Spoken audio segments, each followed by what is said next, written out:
conversation with the country head of Amazon, Amit Agarwal. Amazon, which is, running neck to neck with its local rivals. Some say it may have even surpassed them. But to get more details on that, we're joined by Amit Agarwal. Amit, great to have you back on ET now. Thank you. And just days after you concluded, the annual festive sales, probably the busiest time of the year for you. Tell us how that went. On the face of it, it looked like a robust sale. I mean, at least industry numbers show that there was a significant pickup in sales this year compared to the previous year. So, what does that say about spending and consumer sentiment? Yeah, sure. This was our biggest shopping season ever. We've been around in India for a little over 4 years. The way we kind of measure how good we are doing in such events is to understand how good a job we are doing in bringing new customers online, because e-commerce is in such a nascent stage in India that you really need to expand the pool of people that are shopping online. Right. How relevant we are for all their needs so that they're buying across categories and buying everything from us, and how good a job are we doing in converting them to come back and shop with us and become loyal members. So when I look at some of those metrics, during this festive season, 99.7% of India's PIN codes placed at least one order on Amazon, which is mind-boggling, which is pretty much the whole country shopped on Amazon during that festive season. 86% of our... And this is across the channels that you use in different cities? Yeah, I mean, this is basically across, if you just look at a 30-day period, 99.7% of India's PIN code shopped. 86% of new customers on Amazon are now coming from small towns. So we are rapidly expanding e-commerce into the corners of India. We looked at a reputed third-party study, IMRB, which tracks segment shares by customers and transactions. More customers visited Amazon during the festive season. More customers transacted on Amazon during the festive season, and more orders were placed on Amazon during the festive season than anybody else. So we were very excited to see the customer adoption that we saw on Amazon.in. And then Prime has been a huge success for us. That's right. When we look at Prime, and it's been a year for Prime now, more Prime members have signed up in India than any other country in its first year ever in the history of Amazon. During festive season, we had Prime members from 350 cities just during the festive season that signed up. So Prime is not just a metro phenomena, but it's a national phenomena. Prime selection has increased almost 10 times. We now have more than 11 million products that are Prime eligible. And what we see in India is the engagement with Prime, that customers shopping and streaming video, because Prime offers both free ad-free streaming and video. Prime Video, I'm sure, is a big pull. Is the highest engagement anywhere in the world. So when we look at all of these metrics, we are very excited to have our biggest shopping season, but also see us penetrating the deep corners of the country and have the right kind of customers come online that are shopping with us more often and becoming repeat customers and becoming Prime members. Right. Just want to understand, Amit, within the categories, anything that particularly worked for you, be it smartphones or large electronics or, fashion, and also this reliance on Prime. I remember even last year, it played a huge factor in the numbers you posted, and, even this time around, we've seen a significant bump up, probably also because people want to take advantage of, the $4.99 per year before you hike the rates. So, again, isn't it sort of an overdependence on Prime, and what happens once you reach that optimum number of Prime subscribers? So we are very early in that journey. I think just today, Amazon.in became the fastest marketplace ever in India to 100 million downloads. It took us a little over 24 months to get to 100 million downloads based on when we launched our app on Android. So you're talking about a very large base of customers. So Prime is very early in its adoption cycle from that standpoint. And we are adding new customers at such a rapid rate. As I said, we have millions of customers coming to us new every month. So you have this pool of customers constantly increasing. And over a period of time, they come and shop with us more often and then become Prime members. So I would say that Prime, despite that, contributes 1 out of 3 every orders that ship on Amazon are Prime orders. And Prime customers did spend a lot more than non-Prime customers. But the rate at which we are adding new customers is also very high. So it's a good balance between the two. We're very excited to see both the new customer edition and Prime member edition. Right. In terms of specific categories that really worked for you. Yeah, sure. I think if you look at overall when we look at we've been growing very rapidly all through the year. Even though the landscape has been mostly flat or negative, Amazon.in has been growing anywhere between 60 to 85% year over year. And when we look at the festive season, overall we grew more than 4.5 times our normal month. And categories such as smartphones grew 3 times, large appliances grew 10 times, TVs grew 16 times, home categories grew 3 to 4 times, fashion grew 3 times. So pretty much across broad-based growth across categories.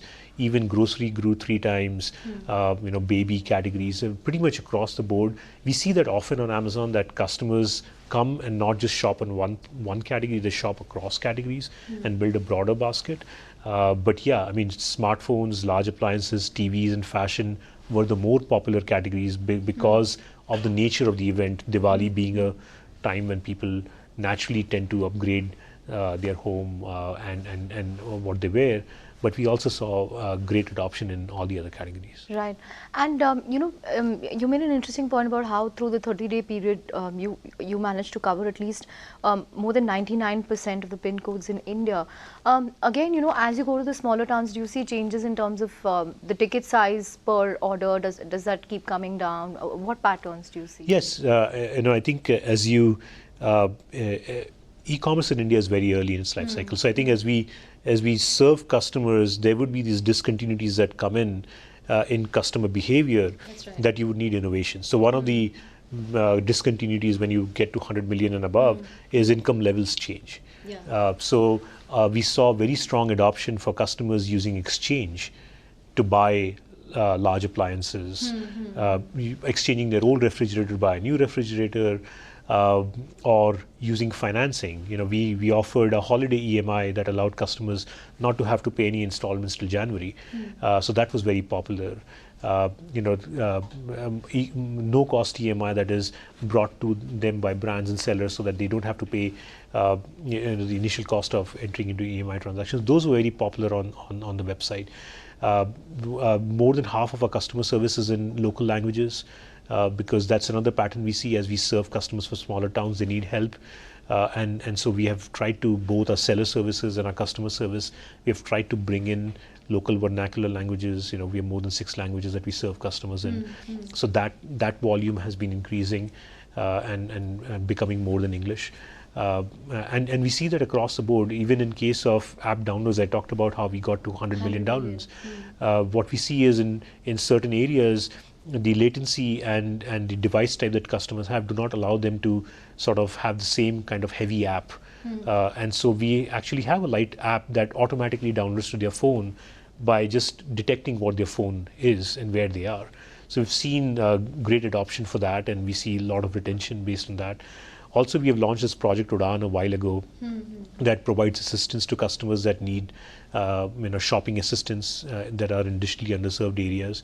And we've seen tremendous response to Udaan. The customers have increased 12 times, and we're seeing a lot of new customers come through that channel. So all these are examples of how it's allowing us to become more relevant for this smaller town or the new customer. Right. In terms of market share or where you stand, you told us that you go by the IMRB numbers. We actually had the Flipkart CEO on ED Now as well 2 weeks back, where he claimed a 70% market share on an average across categories. And Retsia also came out and said that in 2017 Amazon's market share has perhaps come down from 32% to 26%. Flipkart's at 58%, and the rest of them stand where they are. So, what numbers should we really take into account? I think we should believe numbers that are statistically significant. I think some of these claims are not backed by any statistical studies. They are just self-serving claims, and that's okay. It's like asking a marathon runner what your high jump record is, and it's irrelevant. Many of these claims claim like 300 sample space, 300 people interviewed. So I think IMRB is a reputed study. It has 32,000. So you're disputing their claim then? I'm just 70% market share. If I know my data best, From our vantage point, this mathematically doesn't add up. And what data do you go by? Because again, GMV, there's a question about whether you should go by GMV, whether you should go by some other number. What data, will give you the most accurate picture, which you consider most important to sort of back your assertion that, what, Amazon is the dominant marketplace in India? I think it is. You have to look at the full spectrum of things to understand how you're doing. So you have to ask yourself, in terms of the experience, how good is your selection? How are your sellers doing? How are you doing? Experience is a very intangible That's fine. And when you look at the outputs, you need to ask yourself how many customers are shopping on your platform. You could sell $1 for 50 cents and get a high GMV. It's irrelevant, as an example. Similarly, you could sell a penny and not sell anything meaningful. So you have to look at the totality of this. How many customers are transacting? Are you bringing the right kind of customers? Are you bringing the people who are only looking for a discount and never come back? So what's your repeat rate looks like? Are those customers converting? So when I look at our last Diwali, the lifetime value that you... Or just look, when I look at our last Diwali, 70% of the customers who shopped last Diwali repeated multiple times during the year.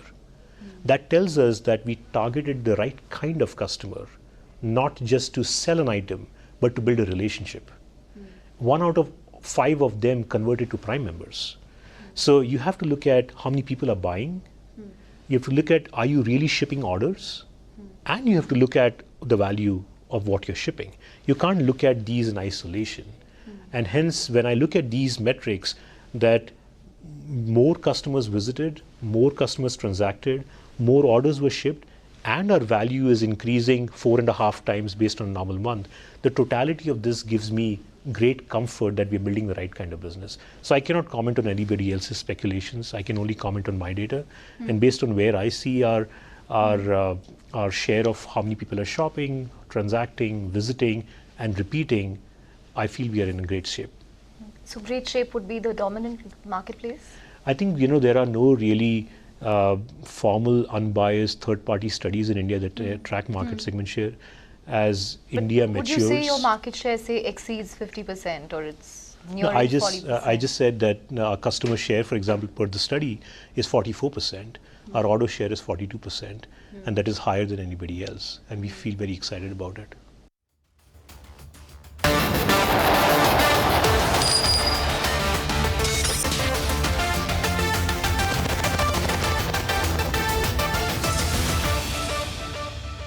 In terms of the market dynamics itself, Amit, in the last year we've had Snapdeal scale down significantly. You've had a new player in Paytm Mall backed by Alibaba. How has this really changed things? Has it widened the market, or is it the same 100 million, 200 million customers that all marketplaces are going after? How has the market dynamic really changed today? I think it hasn't changed anything from our side. We are right from day one. We have been talking about our ambition is to transform how India buys and sells, and that means serving hundreds of millions of customers, and not just serving them to buy one thing at a point in time, but to build a relationship so that they buy everything and they come back repeatedly. And we are very early in that journey, and we believe that the way to go about the journey is to give them a better customer experience than anywhere else, and that starts with offering them the largest selection of products at great prices and fast delivery. Right. So irrespective of how the marketplace shapes up, our focus has pretty much been the same, and it's going to be the same.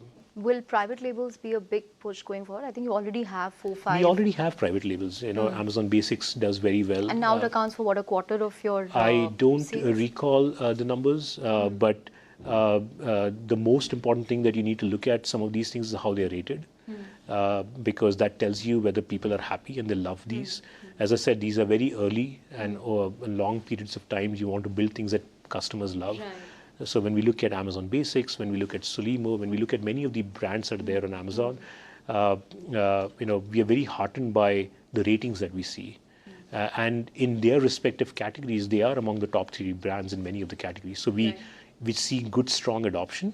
Our focus on private label has been around empowering manufacturers to bring selection to customers through insights where we see gaps. Where we don't see gaps, empower the sellers or the manufacturers directly to bring it. So I think the totality of this should allow customers to have complete selection. And that's where we are focused on. Will grocery be a huge focus area going forward? I mean, Amazon Pantry has, seen significant traction. Amazon Now is seeing significant traction. There are talks about, you talking to Big Basket for a possible acquisition. Where do things stand as far as your grocery plans for online grocery is concerned? No, we're very excited by what we have right now. So we have a national specialty grocery category that allows customers to get all those hard to find sauces and mixtures that they don't get anywhere else in their local grocery shop. Our sellers do a great job in bringing this unique selection. Amazon, India being such a diverse country, online becomes one of the only ways that you can get access to selection that is from a different region or for a different culture. Then we have Amazon Pantry in 30 plus cities that allows customers to buy their everyday essentials, all the way from your rice, dal, to your everyday essentials, to your home cleaners and so on. The repeat rate for Pantry in India is amongst the highest we see anywhere for Amazon. So very excited about how Pantry is doing. And then we have Amazon Now in 4 cities that allows customers to get some of these items that are available to them, but get them fast within 2 hours. And we see high repeat rates there, and customers are very happy with that service. So in addition to that, we have launched services such as Subscribe and Save that allows customers to essentially subscribe for things that they're going to buy every month or every few weeks. And that is doing very well. And we have Amazon Family that allows customers to get unique offerings if they are Prime members. So with all this, do you still need Big Basket? Well, our focus is to figure out how to offer the great customer experience that we want to provide. So be that in organic or inorganic? We serve both organic grocery and inorganic grocery, if that's what you're asking me.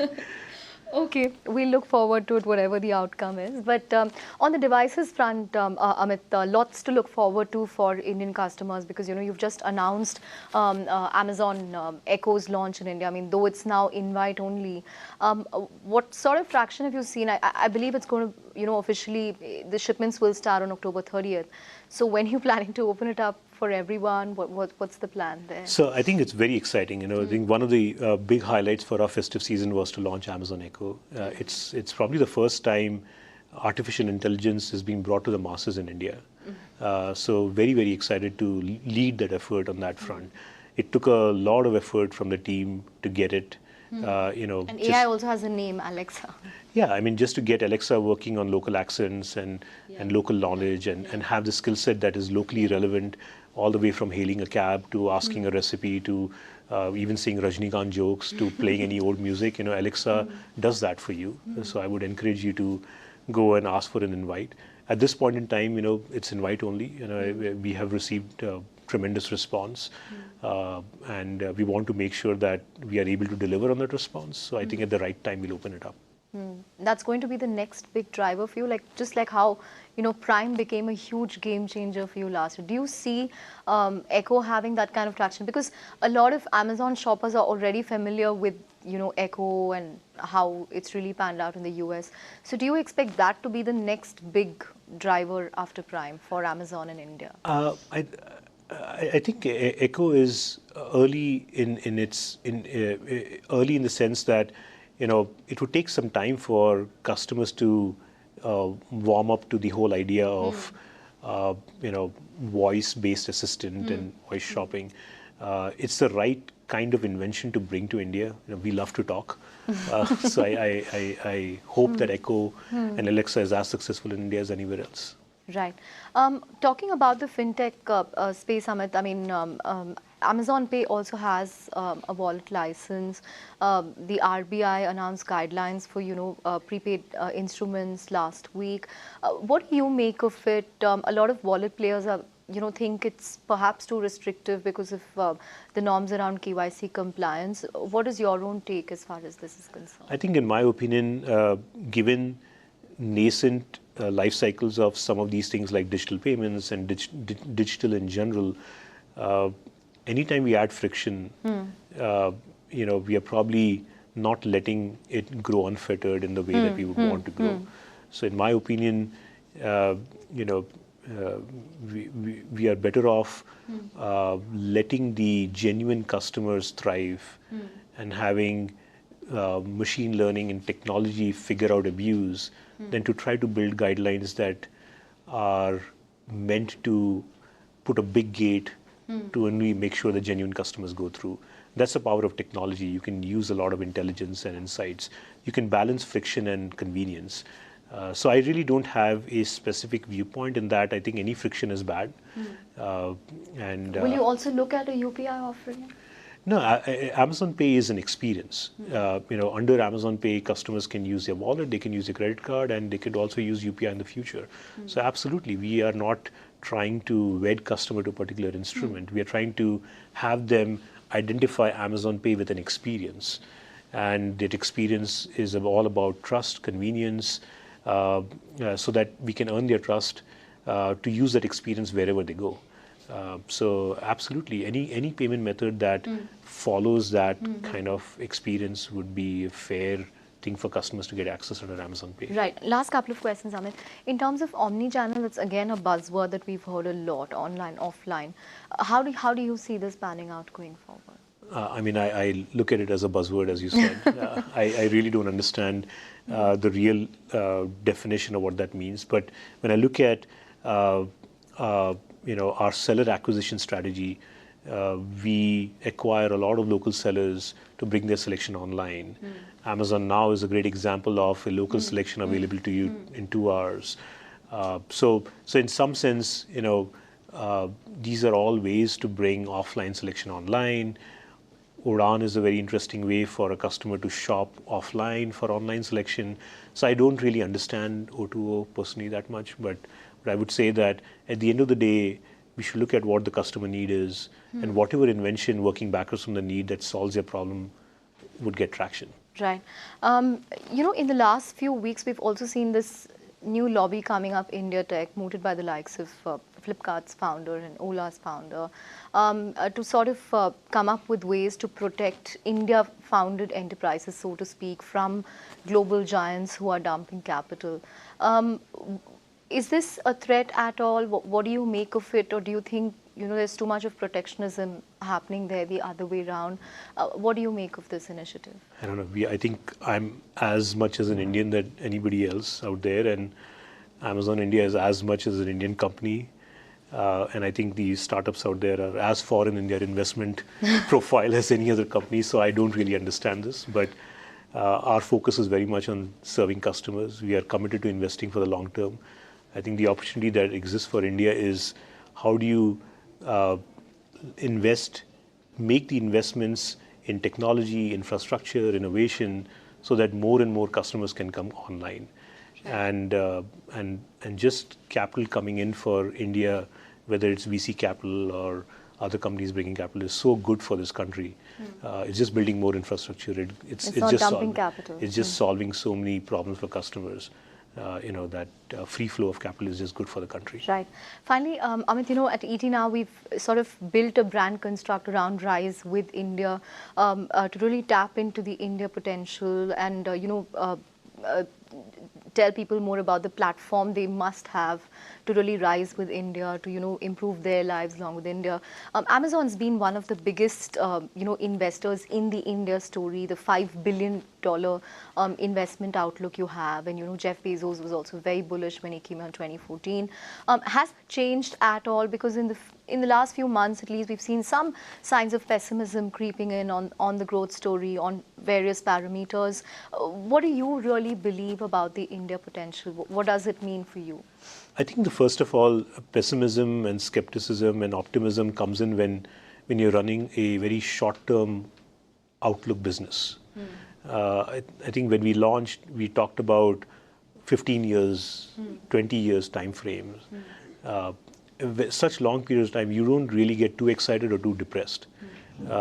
Because if you get too excited, when things go down, you would feel that much more stupid. Right. And similarly. So I think our optimism, if you want to say, is the same. I think in a diverse country like India, where a mobile phone is probably the only common denominator that connects people of all classes, of all cultures, of all languages, without any bias and without any gates, it is bound to change the way commerce happens by connecting a producer of a product with a consumer of a product.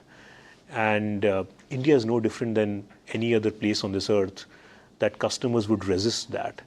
And it's our job to offer a great customer experience in this transaction and have a very long-term outlook. Right. So that personally makes me very passionate. It's kind of a very unique way that I can contribute to India as an individual, and it's just very exciting for Amazon, just being such a large country with such a large opportunity. If you think about 20, 30 years time frame, I think there is nothing but getting excited that you should be. And given the position that we are in a leadership position, growing faster than the landscape, the traction that we are getting in both penetration in terms of not many brands in 4 years have 99.7% of penetration. I mean, I find it humbling, frankly. I would have never thought that's the kind of customer response we'll get. And then the response that we're getting with Prime, that people are willing to just commit to us for the whole year. I think I would take these cards any day. Sure. On that note, thank you so much for talking to ET Now. Thank you so very much. much. Thank you. Thank you.